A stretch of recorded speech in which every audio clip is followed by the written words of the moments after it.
Câncer de próstata, tratamento. É isso aí, pessoal. Eu quero agradecer a última repercussão do último vídeo, o pessoal pediu. A gente vai falar um pouco mais sobre tratamento de câncer de próstata. Aqui no canal a gente já falou sobre as causas do câncer de próstata, formas de prevenção, como diagnosticar, biópsia e tudo mais. E aí quando você chegou no diagnóstico, você fez o estadiamento, diagnosticou, é um câncer de próstata, como que a gente vai tratar isso aí? Então, se você conhece alguém, pessoal, que está passando por isso, que precisa dessa ajuda, algum familiar seu, compartilhe esse vídeo, manda para ele tentar entender um pouco melhor, ajudar na tomada de decisão dele. Curta o vídeo, é um vídeo importante, relevante para a gente, até para o YouTube tentar entender que é relevante passar para mais pessoas. E não deixa de se inscrever no canal para ajudar a gente. Tá bom, pessoal? Vamos para o vídeo.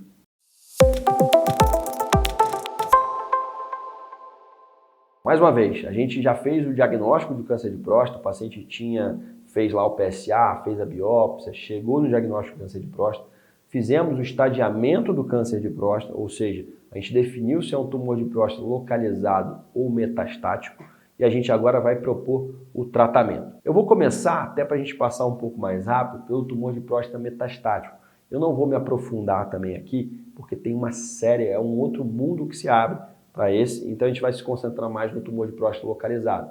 Mas o tumor de próstata metastático, ou seja, você descobriu que tem uma metástase óssea, ou uma metástase linfonodal, uma metástase à distância, está lá na coluna o tumor, tem na próstata, mas tem na coluna também. Esse paciente não tem nada para fazer, você vai entregar ele para paliação, ou seja, você vai só dar conforto para ele? Não, tem formas de tratamento, mas não são tratamentos curativos.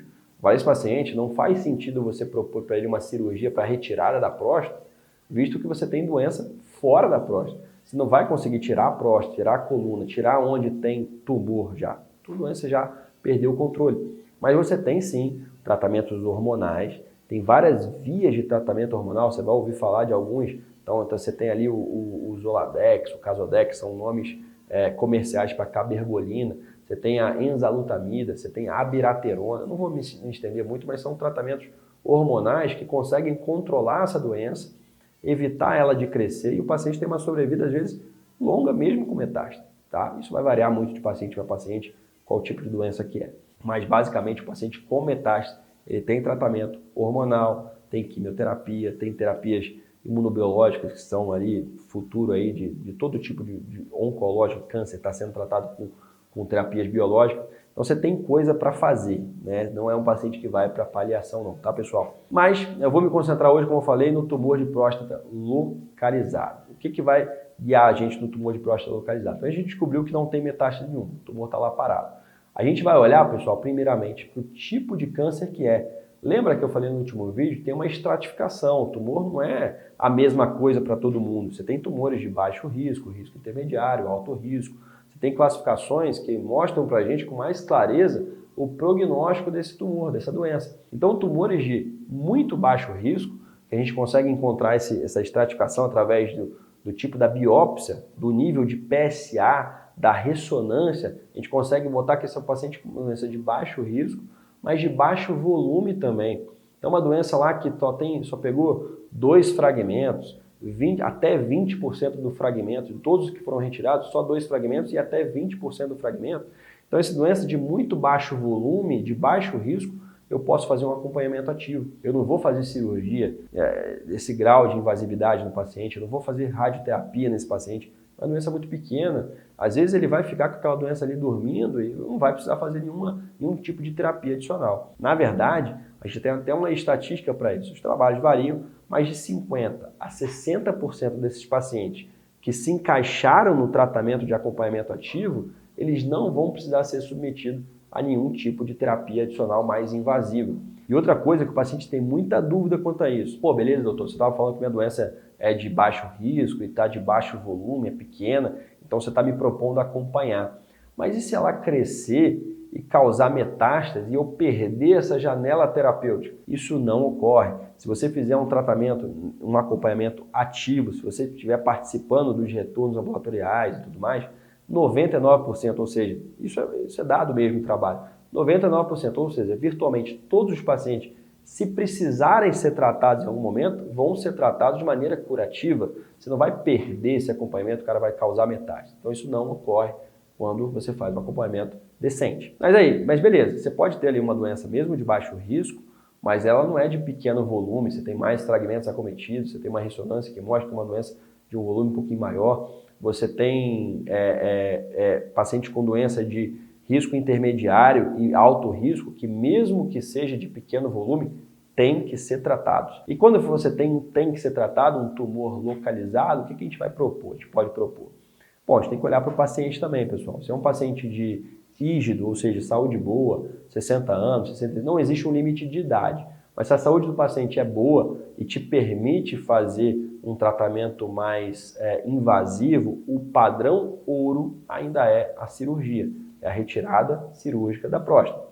E a retirada cirúrgica da próstata, ela pode ser por vias diferentes, ela pode ser por via aberta, laparoscópica ou robótica. E aí, pessoal, eu quero entrar um pouquinho nessa seara, aqui nesse tema, porque é um tema muito importante, o paciente tem muita dúvida sobre isso. A robótica hoje em dia surgiu, já tem alguns anos que ela está no Brasil, mas ela está cada vez mais sedimentada. Ela é de fato o tratamento padrão ouro. E por que ela é o tratamento padrão ouro? É uma técnica minimamente invasiva, ainda menos invasiva do que a laparoscopia. Laparoscopia, pessoal, é a cirurgia por vídeo, aquela que a gente ouve falar, cirurgia por vídeo, coloca uma câmera e tal, mas o cirurgião está em campo, conduzindo a cirurgia. O robô, a cirurgia robótica, você acopla o robô ao paciente, o cirurgião fica no console ali fora, operando. Então ali a pinça do robô, os braços do robô, ele tem movimentos mais finos. Então você consegue lesionar menos estruturas vizinhas, você tem menos lesão tecidual, você tem menos sangramento, menos dor no pós-operatório, menos tempo de sonda no pós-operatório. Todo paciente sai sondado, só uma explicação rápida aqui, você tem a bexiga, a próstata e o canal da uretra. Se você tira a próstata, que está no meio, você tem que fazer uma costura da bexiga com o canal da uretra. E você deixa uma sonda ali no meio, essa sonda para moldar essa costura. Vai variar, essa sonda pode ficar 7 dias, 10 dias, 14 dias, mas em todas as vias você vai sair sondado. Na técnica robótica, você consegue deixar menos tempo de sonda, porque você confia muito na estrutura que você fez. Então, assim, é a técnica de fato padrão ouro. Quando a gente fala de sequelas para esse paciente, o que mais aflige o paciente? Disfunção erétil pós-operatória, incontinência urinária pós-operatória. A disfunção erétil, pessoal, tem algumas variáveis importantes.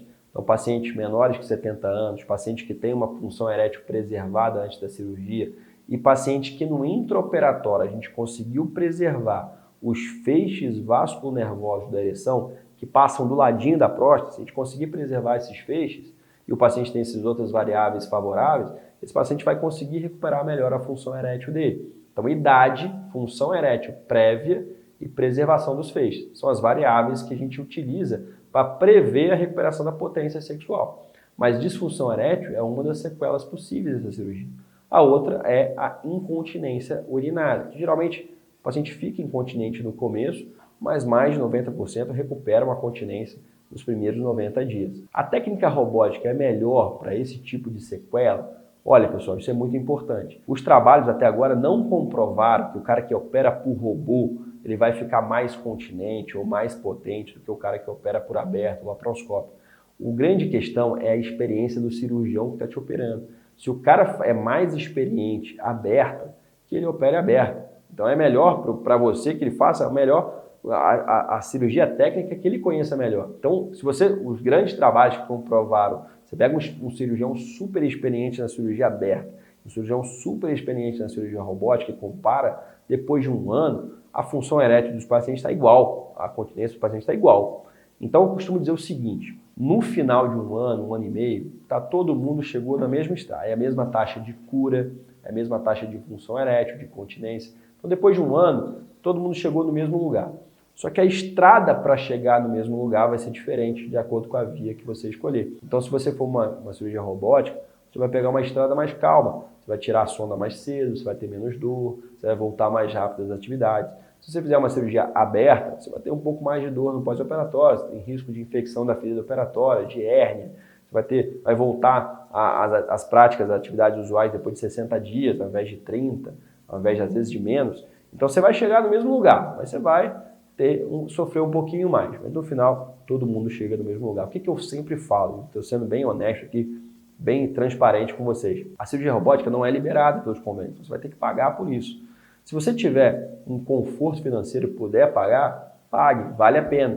Mas se você tiver que vender carro, fazer dívida, enfim, não tem esse dinheiro para pegar empréstimo, não faça isso. Depois de um ano, está todo mundo igual, você vai ter um excelente tratamento com a cirurgia aberta ou laparoscópica. Então eu falei um pouco sobre cirurgia, e a gente tem também a radioterapia, pessoal. A radioterapia também é um procedimento curativo. E muitas vezes, se o paciente tem um tumor de próstata de baixo risco ou risco intermediário, a taxa de cura é absolutamente a mesma do paciente que faz cirurgia. Já o paciente que tem uma doença de alto risco, muitas vezes ele se beneficia de um tratamento multimodal mesmo. Você já fala com ele, ó, seu câncer de próstata é de alto risco, então provavelmente a gente vai fazer cirurgia, a gente vai fazer radioterapia, a gente vai usar todos os artifícios que a gente puder para combater esse câncer, entendeu? A radioterapia, ela é um tratamento bem menos invasivo que a cirurgia. Então você vai fazer um procedimento, você vai entrar lá num tubo, como se fosse fazer uma tomografia, ficar lá alguns minutos, sair, você vai repetir essa sessão durante 30 vezes. Então é bem menos, vai andando para casa, é bem menos invasivo que a cirurgia. Você vai fazer e vai embora para casa 30 vezes. Só que também, quando você faz a radioterapia, os tecidos grudam um no outro e praticamente impossibilita de você fazer uma cirurgia depois. Então se o tumor tiver alguma recidiva depois, tumoral, você não pode fazer a cirurgia. Já se você faz a cirurgia e o tumor volta, né, uma recidiva depois, você ainda pode fazer a radioterapia. Então você ganha uma arma quando você faz a cirurgia. Então, pessoal, por isso que a radioterapia, que a cirurgia ela é considerada o padrão ouro, porque você ainda mantém a arma da radioterapia, você pode fazer uma radioterapia depois. Você tem ainda o tratamento hormonal. Falei lá dos metastáticos lá que você usa o hormônio para bloqueio hormonal. O que é o tratamento hormonal? É o bloqueio da testosterona. A gente faz uma castração química. A gente joga a testosterona do paciente lá para baixo. Isso evita a alimentação do tumor, entre aspas. Então, os tumores, por exemplo, um tumor de alto risco, que você localmente avançado, paciente mais velho, às vezes que você optou por não operar, você vai fazer rádio mais hormonioterapia. Esse hormônio ele vai sair por 2 anos. É um tratamento curativo, mas eles são 2 anos de tratamento hormonal, de bloqueio hormonal, testosterona lá embaixo. Então tem seus efeitos colaterais. Tem melhorado muito os efeitos colaterais, a gente tem remédios que a gente faz para melhorar, para amenizar esses efeitos, mas tem. Então aqui, pessoal, mesmo no tumor de próstata localizado, a gente viu que você pode acompanhar alguns casos, você pode operar, você tem vias cirúrgicas, você pode fazer radioterapia. A gente sempre tem que olhar para a doença e olhar para o doente, tá? Não pode esquecer muito disso. Se a gente tem um paciente que já teve 3 infartos, um AVC e tudo mais, a gente vai pensar, pô, cirurgia é o padrão ouro, mas vale a pena nesse paciente aqui? O cara tem 3 pontos de safena, o cara já teve um AVC, o cara tem uma sequela aqui. Não, a gente tem tratamento de radioterapia que muitas vezes tem a mesma taxa de cura e também vale a pena para aquele doente. Então a gente tem que aliar isso aí e propor individualizar o melhor tratamento para o paciente, tá bom, pessoal? Então eu falei aqui, eu espero ter passado para vocês um resumo legal sobre tratamento de câncer de próstata. Você vai precisar da consulta, você vai precisar ver seu caso especificamente, não dá para a gente falar do caso de todo mundo. Mas esse vídeo serve para você tentar ajudar você a tomar a sua decisão, que a sua decisão é importante na escolha desse tratamento, tá bom, pessoal? Compartilhe esse vídeo para quem precisa, para quem tem dúvidas sobre o assunto. Não esqueça de curtir, se inscrever, ajudar a gente está começando. Conto com vocês e até o próximo vídeo. Fiquem com Deus.